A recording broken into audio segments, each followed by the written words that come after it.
Good morning, good evening, good afternoon mga ka-homeschoolmates.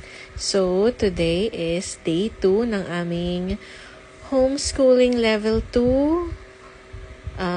So ngayon ang kanyang outfit ay PE Kuno. Syempre, ang outfit na naman ay brought to you by Shopee! Yung polo niyan, parang 100 plus lang. Tsaka, pati yung jogging pants. Pero good deal naman. I mean, okay siya. So, ayan ulit. Papunta na ulit kami sa aming school office. Which is, by the way, mga 5 minutes away lang sa bahay. So, ayan. Punta na ulit siya. Doorbell siya. Pero yung doorbell hindi gumagana. So, katok-katok na lang siya. Hintay siya magbubukas sa kanya. Pinasettle ko muna siya. Pero, before kami magpunta dyan, pumunta muna kami dun sa parang food court nila. Kasi bumili ako niyan. Kasi di pa ako nagla-lunch. Tapos ang galing, siya yung kakain. Kaka-brunch lang niyan. So, ayan, nagpapakilala siya sa sarili in Tagalog. Tapos ito, gumawa naman ako ng mga, sabi ko, ipakilala niya yung character, yung mga bote. Sino ba to? Si Peppa Pig yung isa, tapos si George Pig yung isa. Sabi ko, sige, ipagkilala mo sila sa isa't isa. Tapos, ayan. May doktor, tapos si Mason, of course. Sabi ko, i-introduce mo sila sa isa't isa. Kung paano. Tsaka in Tagalog. Bakit ba ang hirap-hirap ang hirap-hirap na magturo ng Tagalog ngayon sa mga bata, nakakaloka. Sobrang, ewan ko, kahit ako nagsastruggle.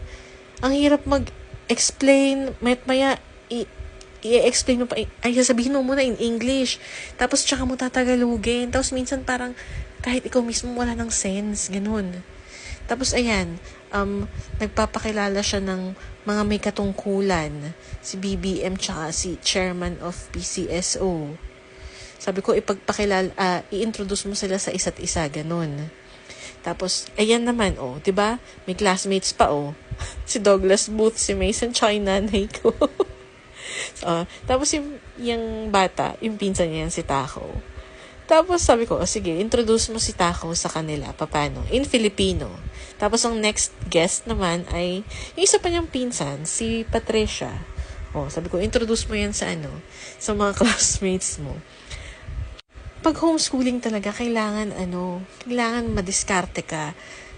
Tapos, ayan, tinuturuan ko siya yung mga pictures na Tagalog, like bombero, or jeepney, ganyan. Ang hirap mag-interpret, mag-translate. So, ayan, pinagtimpla na muna niya ako ng kape kasi na-stress na ako Ang hirap kaya mag-isip kasi para ka natin talagang teacher. I mean, di ko naman sinasabing equivalent ako ng teacher, no? Pero imagine ang hirap nila. Tapos ang dami nilang ginagawang lesson plan. So ayan, siya rin ang nag-buzz out ng ng kape ko. Pati ng pinagkainan namin, tinapon niya. Para matuto siya. At hindi siya masanay na may gumagawa nun para sa kanya. So ayan, natapos na kami for today. Ngayon, magtitik naman kami ng stairs kasi 1 floor down lang naman ang parking namin. So, uwi na ulit kami. Ayun, kahapon nga nahuli ako. Kasi nakakaloka. Hindi ako tumitingin kasi nasanay ako may U-turn talaga doon. So, ayun, that's it. That's our day 2.